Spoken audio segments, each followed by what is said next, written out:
शांति। आज साकार महावाक्य 25/3/2024। मधुर संतान माने अंतर्मुखी होई विचार सागर मंथन करिबा द्वारा खुशी एवं निशा रहिबो। तुमे माने बाबांक समान शिक्षक होई जीवो। प्रश्न, क्यों आधारे आंतरिक खुशी स्थायी होई रही पारिबो? उत्तर, स्थायी खुशी सेतेबेले रही पारिबो जेतेबेले अन्य मानकर कल्याण करी समस्तंको खुशी करिबो। दयालु हेले खुशी रे रहिबो। जे माने दयालु होई थांती सेमानकर बुद्धि रे रही थाए, ओहो आमको सर्व आत्मांकर पिता पाठ पढ़ाउछंती, पवित्र करूछंती, आमे विश्वर महाराजा हेउछु। सेमाने एही बड़ी खुशी रो दान करी चली थांती। ओम शांति। आत्मिक पिता आत्मिक संतान मानन को पचारुछंती, पिला माने ओम शांति किए कहउछंती? हाँ, शिव बाबा कहउछंती, कारण पिला माने जानिछंती जे ए होछंती सर्व आत्मा मानकर पिता। कहउछंती मु कल्प कल्प एही रथ रे आसी पाठ पढ़ाउछि। वर्तमान शिव बाबा हेले शिक्षादाता, शिक्षक। टीचर आसिले पिलांको कहंती गुड मॉर्निंग, पिला माने मध्य कहंती गुड मॉर्निंग। पिला माने जानुछंती जे आत्मा मानको परमात्मा गुड मॉर्निंग करूछंती। लौकिक रीति रे गुड मॉर्निंग प्राय समस्ते करिथांती। एबे बेहदर पिता आसी आमको पाठ पढ़ाउछंती। पिला मानको सारा वृक्ष एवं ड्रामार रहस्य बुझाउछंती। तुमे माने जानुछ समस्त आत्मा मानकर पिता आसीछंती। सारा दिन ही निश्चय रहु जे बेहदर पिता आमको पढ़ाउछंती। से आमर पिता, शिक्षक, सद्गुरु अटंती। तांको रचयिता मध्य कहा जाउछि। ए कथा को बुझिबा को हेबो। आत्मा माननको रचना करूनाहांती, बुझाउछंती। मु बीज रूप अटे। एही मनुष्य सृष्टि रूपी वृक्षर नॉलेज तुम माननको सुनाउछि। बीज व्यतीत एही नॉलेज किए देबे? एपरि कहाजिब नाही जे वृक्ष को से रचना करिछंती। बाबा कहउछंती पिला माने ये तो अनादि, नहेले तिथि तारीख सबु किछि बताई थांते केबे एवं किपरि रचना करिछंती। एहा अनादि रचना। बाबांको ज्ञानर सागर कहा जाउछि। अंतर्यामी अर्थात से वृक्षर आदि मध्य अंतर रहस्य को जानिछंती।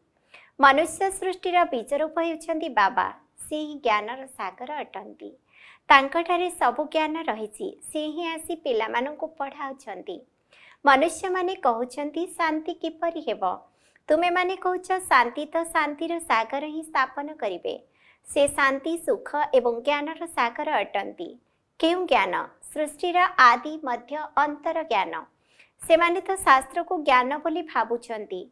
शास्त्रवादी तो अनेक अछंती। बेहदर पिता निजे आसी परिचय देउछंती एवं सृष्टिर आदि मध्य अंतर ज्ञान देउछंती। एकथा मध्य जानिछंती जे से आसिले ही शांति स्थापन होइथाए। सेठारे तो शांति ही शांति रहिछि। एकथा कि जानि नाहंती जे शांति धाम रे समस्ते शांति रे रहिथिले। सेमाने कहउछंती एठारे शांति किपरि हेबो? एठारे मध्य निश्चित शांति थिला। रामराज्य परि शांति दरकार। रामराज्य केबे थिला एकथा केही जानि नाहंती। बाबा जानिछंती, बहुत आत्मा जानिछंती, मु समस्तंकर पिता। एपरि आउ केही कहि परिबे नाही। वर्तमान समय रे सब आत्मा माने एही ठारे अछंती। पूर्वरु शांति धाम रे थिले, पुणी सुख धामरु दुख धाम को आसिले। सुख दुखर खेल किपरि तैयारी होईछि एकथा मध्य केही जानि नाहंती। केवल कहि देउछंती एहा आवागमनर खेल। एबे तुम पिला माननको बुद्धि रे रहिछि। से आम समस्त आत्मा मानकर पिता अटंती। से आमको ज्ञान सुनाउछंती। से आसी स्वर्गर राज्य स्थापन करूछंती। आमको पाठ पढ़ाउछंती। कहउछंती पिला माने तुमे माने ही देवता थिल। एपरि आउ केही कहि परिबे नाही। समस्त आत्मा मानकर पिता तुम माननको पाठ पढ़ाउछंती। एहा बेहदर बहुत बड़ नाटक।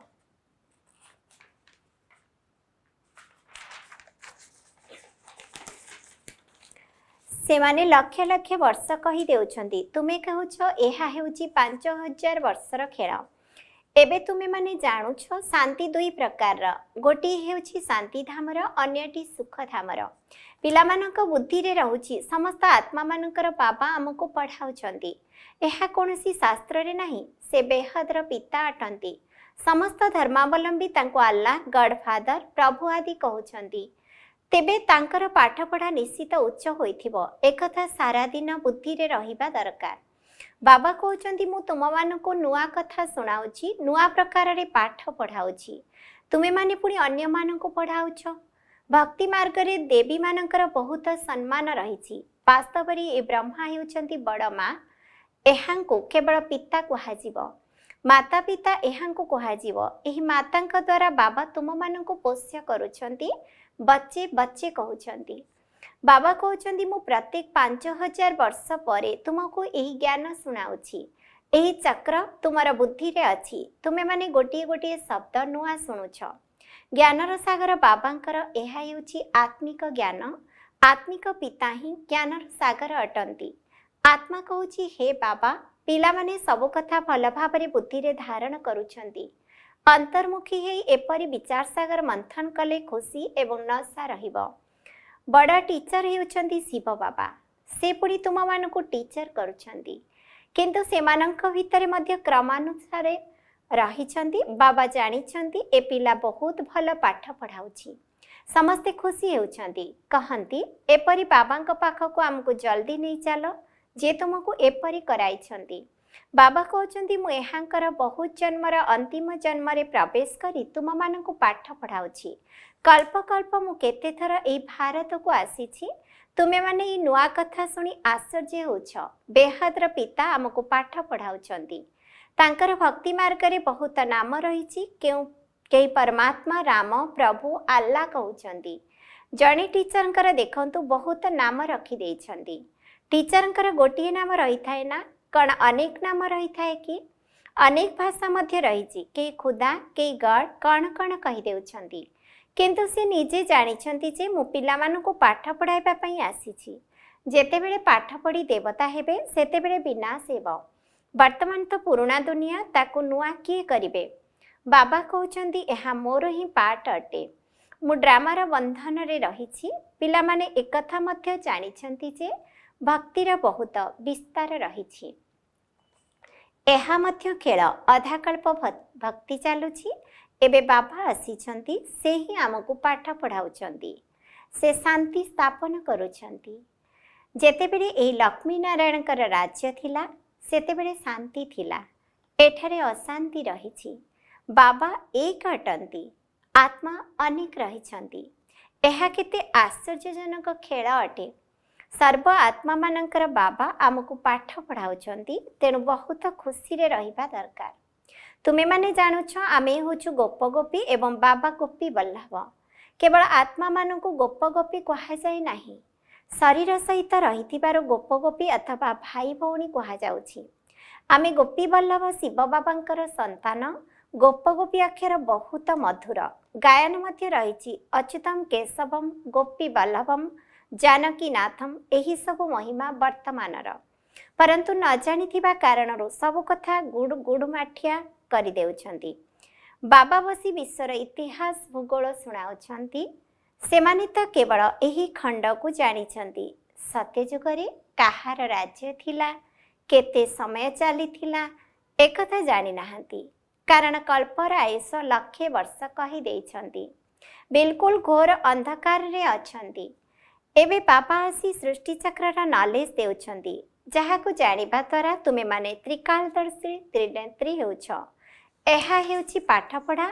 बाबा निजे कहउछंती मु कल्प कल्प कल्पर संगम जुगरे आसी तुमको पुरुषोत्तम कराउछि। क्रमानुसारे तुमे ही हेउछ। पाठ पढ़ा द्वारा पद मिली थाए। तुमे माने जानिछ बेहदर बाबा आम मानकु पाठ पढ़ाउछंती। दुनिया रे कहि देउछंती परमात्मा नाम रूपरु अलगा माटी पत्थर भितरे अछंती। कण कण सब कहि देइछंती। देवी मानंकु मध्य बहुत भुजा देखाउछंती। रावणर 10 मुंड देखाइछंती।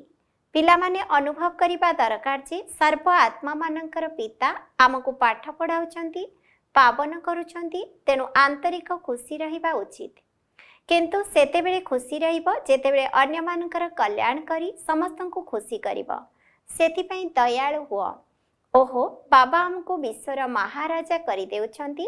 राजा राणी प्रजा समस्ते विश्वर मालिक हेबे ना, सेठारे मंत्री रहिबे नाही।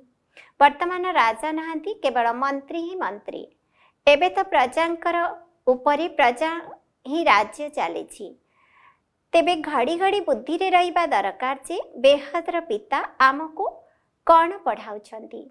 जे भल रूपे पढ़िबे से प्रथम आसिबे एवं उच्च पद पाइबे। लक्ष्मी नारायण एते साहुकार किपरि हेले? सेमाने केउ पुरुषार्थ करिसंती? भक्ति मार्ग रे बहुत साहुकार अछंती, तेणु जना पड़ुछि जे एमाने निश्चित बहुत श्रेष्ठ कर्म करिसंती, ईश्वरार्थे दान पुण्य करिसंती। सेमाने जानी थांती एहा बदल रे हमको बहुत किछि मिलिबो।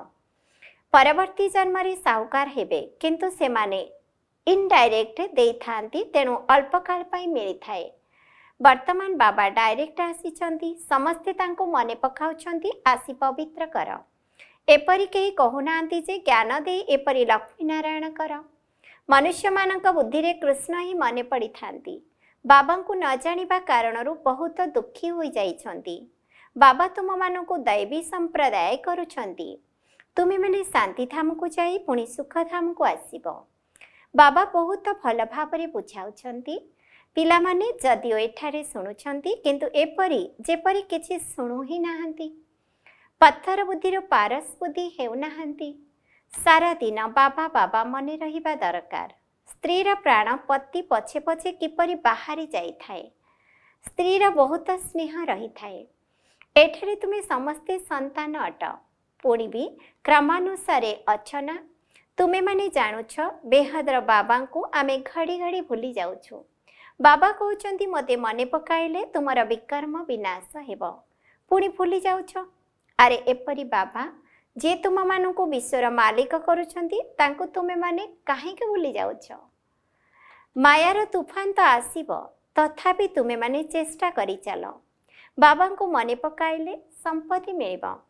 स्वर्गवासी देवता तो समस्ते होई थांती, बाकी जे माने रही गले से माने दंड भोगी हेबे, तांकर पद कम होई जीवो।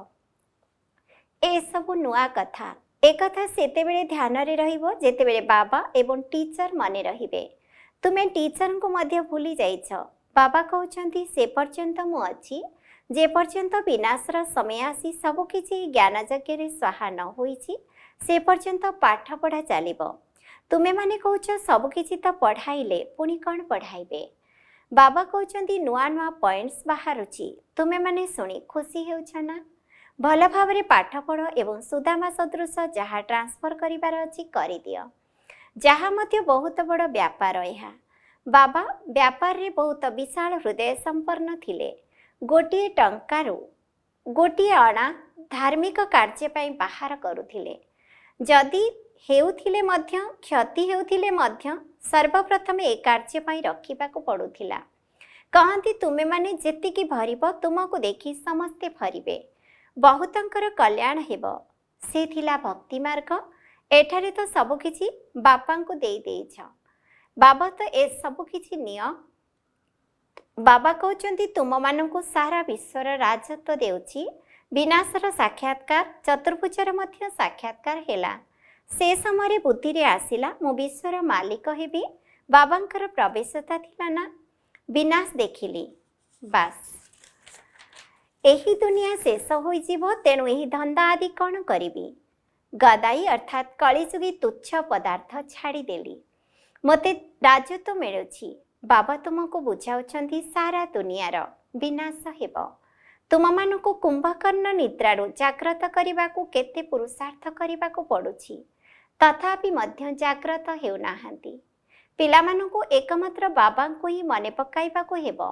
सब किछि बाबा को देइदेल, तेबे निश्चित बाबा ही मने पड़िबे। तुमे पिला माने अधिक मने पकाई पारिबो, जहाँकर मुंडरे मामला बहुत गृहिणीकर समाचार आसुछि। बाबांकर चिंता रहुछि। बिचारी माने माड़ खाउछंती, पति केते हैरान करुछि। भले बुझुछंती ड्रामा रे अछि, आमे कोन करि पारिबु? कल्पपूर्व सदृश अबला मानक उपरे अत्याचार होइथिला। नुआ दुनिया तो स्थापन हेबो ही हेबो। बाबा कहउछंती एहांकर बहुत जन्मर अंतिम जन्मरे अंतिम समय रे प्रवेश करुछि। मु गोरा थिली, एबे श्यामल होइछि। मु ही प्रथम नंबर रे जीवी, मु जई कृष्ण हेबी। एही चित्र को देखिले बुद्धि रे आसे जे मु जई एपरि हेबी। बाबा पिलामानंकु भल रूपे बुझाउछंती। वर्तमान पिलामानंकर काम हेउछि निजे बुझी अन्य मानंकु बुझाइबा। अच्छा, ମିଠା ମିଠା ଶିକିଲାଧି ସନ୍ତାନମାନଙ୍କ ପ୍ରତି ମାତା ପିତା ବାପଦାଦାଙ୍କର ମଧୁର ସ୍ନେହଭରା ସ୍ମୃତି ଏବଂ ସୁପ୍ରଭାତ। ଆତ୍ମିକ ପିତାଙ୍କର ଆତ୍ମିକ ସନ୍ତାନମାନଙ୍କୁ ନମସ୍ତେ। ଆମ ଆତ୍ମିକ ସନ୍ତାନମାନଙ୍କର ମଧ୍ୟ ଆତ୍ମିକ ପିତାଙ୍କୁ ନମସ୍ତେ ନମସ୍ତେ ନମସ୍ତେ। ଧାରଣା ପାଇଁ ମୁଖ୍ୟ ସାରାଂଶ 1 ନମ୍ବର, ଆମେ ଗୋପୀ ବଲ୍ଲଭଙ୍କର ଗୋପ ଗୋପୀ ଅଟୁ। ଏହିଭଳି ଖୁସି ବା ନିଶାରେ ରହିବାକୁ ହେବ। ଅନ୍ତର୍ମୁଖୀ ହୋଇ ବିଚାର ସାଗର ମନ୍ଥନ କରି ବାବାଙ୍କ ସମାନ ଟିଚର ହେବାକୁ ପଡ଼ିବ। 2 ନମ୍ବର, ସୁଦାମା ସଦୃଶ ନିଜର ସବୁକିଛି ଈଶ୍ୱରୀୟ ସେବାରେ ଲଗାଇ ଟ୍ରାନ୍ସଫର କରିବା ସହିତ ଭଲ ରୂପେ ପାଠ ପଢ଼ିବାକୁ ହେବ। ବିନାଶ ପୂର୍ବରୁ ବାବାଙ୍କ ଠାରୁ ପୁରା ସମ୍ପତ୍ତି ନେବାକୁ ହେବ। କୁମ୍ଭକର୍ଣ୍ଣ ନିଦ୍ରାରେ ଶୋଇଥିବା ମନୁଷ୍ୟମାନଙ୍କୁ ଉଠାଇବାକୁ ହେବ। ବରଦାନ, ମଧୁରତାର ଗୁଣ ଦ୍ୱାରା ସଂସ୍କାର ମିଳନ କରିବା ସହିତ ମଙ୍ଗଳ ମିଳନ କରୁଥିବା ହୋଲି ହଂସ ହୁଅ। ହୋଲି ପର୍ବରେ ଯେପରି ରଙ୍ଗ ମଧ୍ୟ ଖେଳିଥାନ୍ତି ଏବଂ ପରସ୍ପରର ମୁଖ ମିଠା ମଧ୍ୟ କରାଇ ମଙ୍ଗଳ ମିଳନ ମଧ୍ୟ କରନ୍ତି, ସେହିପରି ତୁମେ ହୋଲି ହଂସ ପିଲାମାନେ ଯେତେବେଳେ ପରସ୍ପରକୁ ଆତ୍ମ ଅଭିମାନୀ ସ୍ଥିତିର ସଙ୍ଗର ରଙ୍ଗ ଲଗାଇ ମଧୁରତାର ମିଠାଇ ଖୁଆଉଛ, ତୁମମାନଙ୍କର ନୟନରୁ ମୁଖରୁ ଚାଲିଚଳନରୁ ମଧୁରତା ପ୍ରତ୍ୟକ୍ଷ ରୂପରେ ଦେଖାଯାଉଛି। ସେତେବେଳେ ହିଁ ତୁମମାନଙ୍କର ମଙ୍ଗଳ ମିଳନ ଅର୍ଥାତ୍ ସଂସ୍କାର ମିଳନ ହେଉଛି। ତେବେ ପରସ୍ପର ମଧ୍ୟରେ ସଂସ୍କାରର ମିଳନ ହେବା ହିଁ ପ୍ରତ୍ୟକ୍ଷତାର ଆଧାର। ଏହି ଆଧାରରେ ହିଁ ଜୟ ଜୟକାର ହେବ। ସ୍ଲୋଗାନ, ଯଦି ସର୍ବଦା ବିଦେହୀ ହେବାର ଅଭ୍ୟାସ କରୁଥିବ, ତେବେ ଏହି ଅଭ୍ୟାସ ହିଁ ଅଚାନକ ଭାବରେ ଆସିବାକୁ ଥିବା ପରୀକ୍ଷାରେ ଉତ୍ତୀର୍ଣ୍ଣ କରାଇଦେବ। ଓମ୍ ଶାନ୍ତି।